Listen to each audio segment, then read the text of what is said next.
Dear students अस्सलाम वालेकुम। आज का हमारा जो टॉपिक है वो एक लॉन्ग क्वेश्चन है जो कि चैप्टर नंबर 7 का है। चैप्टर नंबर 7 जो कि है थर्मल प्रॉपर्टीज ऑफ मैटर के बारे में, उसका लॉन्ग क्वेश्चन है हमारे पास। Define Pascal law, write a note on hydraulic press, जिसका दूसरा नाम क्या होता है, फोर्स मल्टीप्लाई। सबसे पहले हमने क्या करना है, पास्कल लॉ को डिफाइन करना है, फिर उसके बाद हमने उसकी एक एप्लीकेशन है जिसके ऊपर हमने क्या करना है, लॉन्ग क्वेश्चन लिखना है। ठीक है, ये बोर्ड में भी काफ़ी बार आया है, तो इंपॉर्टेंट लॉन्ग क्वेश्चन है, नोट कर लीजिए आप। इसमें सबसे पहले आपने करना क्या है, सबसे पहले आप इसको क्या करेंगे, डिफाइन करेंगे पास्कल लॉ को। पास्कल लॉ है क्या, पास्कल लॉ को डिफाइन करते हैं। डेफिनेशन आपके सामने लिखी हुई है, थोड़ा सा देखिएगा, एक बार हम पढ़ते हैं। Pressure applied at any point of liquid enclosed in a container. कोई कंटेनर है आपके पास, उसके अंदर कोई लिक्विड इनक्लोज किया गया है, हम उस लिक्विड के ऊपर क्या करते हैं, प्रेशर अप्लाई करते हैं किसी भी पॉइंट के ऊपर। Is transmitted without loss. इसमें ये जो वर्ड है ना, ट्रांसमिटेड विदाउट लॉस, ये आपने बोल्ड कर देना। At all other parts of the liquid. आपके पास एक कंटेनर है, लेट सपोज, ये देखिए नीचे एक एग्जांपल दिखाएंगे, एक कंटेनर है जिसके अंदर आपके पास क्या लिक्विड फिल है। आप क्या करते हैं, इसके ऊपर एक पिस्टन लगा हुआ है, आप इस पिस्टन की मदद से इसके ऊपर क्या लगाते हैं, प्रेशर एक्सर्ट करते हैं। ये कुछ होल्स हैं, ये 1 2 3 4 5 और 6। होगा क्या, जैसे ही आप इस पिस्टन के ऊपर प्रेशर लगाएंगे तो इन सब होल में से सेम प्रेशर के साथ लिक्विड बाहर निकलेगा, जो ये साबित करेगा कि जब भी आपने प्रेशर अप्लाई किया वो लिक्विड के हर पॉइंट तक विदाउट एनी लॉस ट्रांसमिट हुआ। तो इसमें ये जो चीज़ है डेफिनेशन में, ये आपने क्या करनी है, बोल्ड करनी है। डेफिनेशन को एक बार फिर से देखिएगा। Pressure applied at any point of liquid enclosed in a container. किसी भी कंटेनर के अंदर कोई आपके पास लिक्विड इनक्लोज और आपने उसके किसी पॉइंट के ऊपर क्या लगाया, प्रेशर लगाया।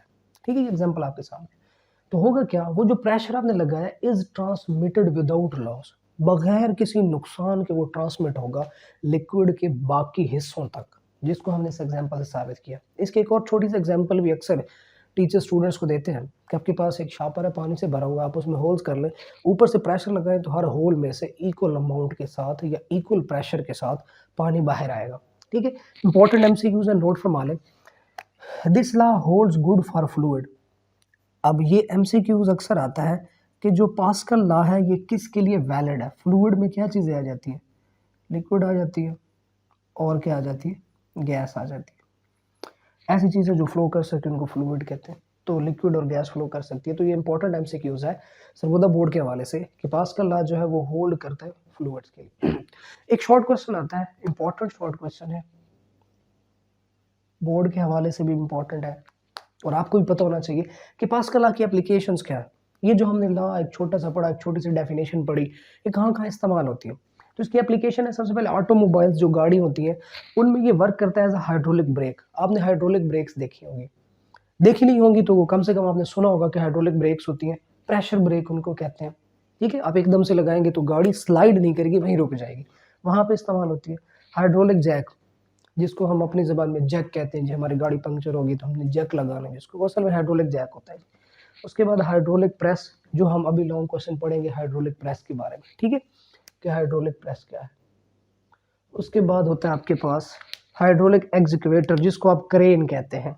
क्रेन आप लोगों ने देखी होगी जी अपनी डेली लाइफ में, वो भी पास्कल लॉ पे ही काम करती है। ठीक है, तो अब अपने लॉन्ग क्वेश्चन की तरफ चलते हैं। ऐसे लॉन्ग आए तो आपने पहले पास्कल को डिफाइन करना है, एप्लीकेशंस एक्सप्लेन करने की जरूरत नहीं है।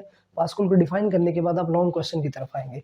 लॉन्ग क्वेश्चन में सबसे पहले हम यहाँ पर लिखेंगे एक स्टेटमेंट कि हाइड्रोलिक प्रेस हमारा जो है वो वर्क करता है पास्कल लॉ के ऊपर। ये स्टेटमेंट आपने यहाँ पे लिखनी है, hydraulic press is working upon pascal law, क्योंकि उसी की एप्लीकेशन है तो पास्कल लॉ के ऊपर ये क्या करता है, वर्क करता है। उसके बाद आप इसकी कंस्ट्रक्शन लिखेंगे कि हाइड्रोलिक प्रेस किस तरह का बना होता है। ठीक, कंस्ट्रक्शन में देखिए ये आपके सामने बना हुआ है, इसमें दो सिलेंडर होते हैं, एक ये वाला होता है और एक ये वाला होता है। दो सिलेंडर्स होते हैं डिफरेंट क्रॉस सेक्शन एरियाज के। कंस्ट्रक्शन में मैंने पहला पॉइंट क्या लिखा है, आप कंस्ट्रक्शन को पॉइंट्स की सूरत में लिख सकते हैं, ये ज़्यादा इफेक्टिव होती है। कोई भी डिवाइस उसकी कंस्ट्रक्शन लिखनी है तो वो पॉइंट्स में लिखें तो ज़्यादा बेहतर होती है। Construction, to cylinders of different cross sectional area, ये दो सिलेंडर्स हैं जो डिफरेंट क्रॉस सेक्शनल एरिया के आप चेक कर सकते हैं। ठीक है, उसके बाद fitted with piston of cross sectional area of a and a, एक का कैपिटल ए है पिस्टन का एरिया और एक का स्मॉल है। ये आपके सामने ये पिस्टन है जी जिसका क्रॉस सेक्शन एरिया कैपिटल है, ये पिस्टन है जिसका क्रॉस सेक्शन एरिया क्या है, स्मॉल है। उसके बाद क्या, ये आपकी छोटी सी कंस्ट्रक्शन थी आपके सामने। और एक बार याद रखिएगा, ये जो आप सिलेंडर्स यूज़ करते हैं ना, इनके अंदर मैंने क्या कहा कि फ्लूइड के लिए एप्लीकेबल है, या लिक्विड होना चाहिए या इसके अंदर क्या होनी चाहिए, गैस होनी चाहिए। तो ये ख्याल करना है आपने कि आप इसके अंदर लिक्विड या गैस ही फिल कर सकते हैं, खाली इनको नहीं छोड़ना, ठीक है। तो ये मैंने डॉट लगा दिया कि सपोज मैंने इनके अंदर कोई ऑयल फिल कर दिया, ठीक हो गया। अब होगा क्या वर्किंग में, object to be compressed is placed over the piston of large cross section area. गाड़ियां आपने देखी होंगी सर्विस होने के लिए जाती है सर्विस डेक के ऊपर, तो उनको एक मशीन होती है उसके ऊपर रखा जाता है और ऊपर उठाया जाता है, वो हाइड्रोलिक प्रेस की मशीन होती है। एक तरफ से हम पाँव के जरिए फोर्स लगाते हैं, दूसरी तरफ से इतनी बड़ी गाड़ी क्या हो जाती है ऊपर की तरफ उठ जाती है। अब ये आपके सामने है, इसमें ना चीज़ों को उठाने के साथ साथ चीज़ों को कंप्रेस भी किया जाता है। जिस तरह रुई वगैरह होती है उसको कंप्रेस करने के लिए यहाँ पर उसको रखा जाता है, ऊपर से ये कवर होता है, यहाँ से फोर्स लगाई जाती है और ये कंप्रेस हो जाता है। असल वर्किंग है क्या, यहाँ से फोर्स लगाई जाती है ना, तो प्रेशर ट्रांसफर होता है, इस पिस्टन को ऊपर लेके जाता है, ऊपर से वो कवर है बंद है, तो रुई इस तरह से क्या हो जाती है, कंप्रेस हो जाती है। तो किताब में उन्होंने लिखा है object to be compress is placed over the piston of large cross section area. जिस भी चीज़ को आपने कंप्रेस करना है, इन अदर वर्ड्स उठाना है, आप उसको ऊपर लेके जाना चाहते हैं, जैसे कि कार है, तो आप उसको लार्ज क्रॉस सेक्शन एरिया वाला जो पिस्टन है उसके ऊपर रखेंगे। The F1 is applied on small piston of area A. ये देखें, ये F1 फोर्स है जो हमने उस पिस्टन के ऊपर लगाई जिसका क्रॉस सेक्शन एरिया क्या छोटा है। अब होगा क्या, इस फोर्स से एक प्रेशर प्रोड्यूस होगा, वो प्रेशर यहाँ से शिफ्ट होगा इस तरफ और ऑब्जेक्ट को ऊपर लेके जाएगा, इस पिस्टन को वो ऊपर मूव करवाएगा, ठीक है। अब इस वजह से ये जब ऊपर मूव करेगा तो जाहिर बात है PA जो कि फोर्स के बराबर होता है, एक फोर्स लगाइए तो उससे एक फोर्स ही पैदा होगी, ठीक हो गया। अब होगा क्या, the F1 is applied on small piston A, the pressure produced by small piston is equally transmitted to large piston. F1 force लगाने से एक प्रेशर प्रोड्यूस हुआ जो इक्वल अमाउंट में ट्रांसमिट होगा आपके दूसरे पिस्टन की तरफ, ठीक है। अब हमें पता है कि हमारे पास एक प्रेशर का फार्मूला इसी चैप्टर में है, प्रेशर ऑफ स्मॉल पिस्टन। वो जो स्मॉल पिस्टन है उसके ऊपर जो प्रेशर उसको हम P1 से रिप्रेजेंट करेंगे, वो बराबर होता है F1 ओवर A के। असल में जो प्रेशर होता है ना उसका जो जनरल फार्मूला आप लोग जानते हैं इसी चैप्टर में है, pressure is equal to force per unit area, ये जनरल फार्मूला है। छोटे पिस्टन की बात करेंगे तो उसके ऊपर फोर्स F1 लग रही है और उसका एरिया स्मॉल है, तो ये उसका प्रेशर आ गया P1। Pressure of large piston के ऊपर जो प्रेशर लग रहा है उसको P2 कहेंगे, वो इक्वल होगा F2 ओवर A, क्योंकि फोर्स कौन सी लग रही है F2 और एरिया उसका क्या कैपिटल A है, तो यहाँ पर आपने क्या करना है कैपिटल A, ठीक हो गया। अब हमें पास्कल लॉ क्या कहता है कि आपने जो प्रेशर लगाया वो इक्वली ट्रांसमिट होता है, यानी आपका P1 और P2 दोनों क्या होंगे, बराबर होंगे, जिनको हम P लिख सकते हैं। P1 की वैल्यू पुट करते हैं 1 ओवर A, P2 की पुट करते हैं F2 ओवर A, दोनों प्रेशर इक्वल हैं, तो जाहिर सी बात है हम इन दोनों को बराबर रखेंगे। बराबर रखने के बाद यहाँ से आप F2 फाइंड कर सकते हैं, F1 फाइंड कर सकते हैं, छोटा एरिया फाइंड कर सकते हैं, बड़ा एरिया फाइंड कर सकते हैं। यहाँ से हम F2 फाइंड करते हैं कि जो हमने F1 लगाई वो तो हमें नोन है, और कितनी F2 चाहिए कि वो बॉडी ऊपर उठ जाएगा, या F1 फोर्स लगाने से कितना वेट हम ऊपर उठा सकते हैं या कितना वेट कंप्रेस कर सकते हैं, इसका ये मीनिंग है, ये इसका फिजिकल सिग्निफिकेंस है। F2 यहाँ से निकालेंगे वो आएगा F1 ज़रब A ओवर A। ये आपका मेन फार्मूला है जो आपके न्यूमेरिकल्स में इस्तेमाल होता है।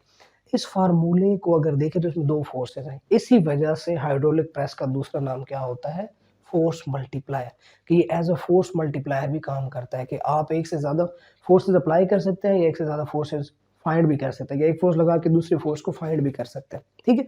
इसमें जो सबसे इंपॉर्टेंट बात है ना आपके पास, कि ये फार्मूला आप अप्लाई तभी कर सकते हैं अगर आपके पास क्रॉस सेक्शनल एरियाज की जो रेशो है, ये जो cross sectional area capital A और ए, इसकी रेशो ग्रेटर देन 1 आनी चाहिए।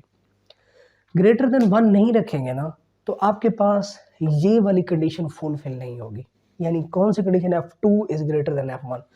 F1 थोड़ी सी फोर्स लगाने से हमें बहुत बड़ी गाड़ी को ऊपर उठा लेते हैं, तो मतलब F2 ज़्यादा, ठीक है। अगर आप ये रेशो लेस देन 1 आपकी आ गई तो आपका कॉन्सेप्ट गलत हो जाएगा, आपकी F2 भी लेस हो जाएगी। F2 तो ज़्यादा होती है क्योंकि हम थोड़ा सा प्रेशर लगाते तो एक बहुत बड़ी गाड़ी को उठा लेते हैं, ठीक है। तो ये आपने लाजमी याद रखना है कि जो क्रॉस सेक्शनल एरिया की रेशो है वो आपके पास क्या होनी चाहिए, ग्रेटर देन 1 होनी चाहिए, जिस वजह से F2 ग्रेटर देन F1 आती है। ठीक हो गया। इसको कहते हैं फोर्स मल्टीप्लायर या hydraulic press. Important long question है, इतना मुश्किल नहीं है, आसान है, तो आप इसको अच्छी तरह से तैयार कर सकते हैं। अल्लाह हाफ़िज़।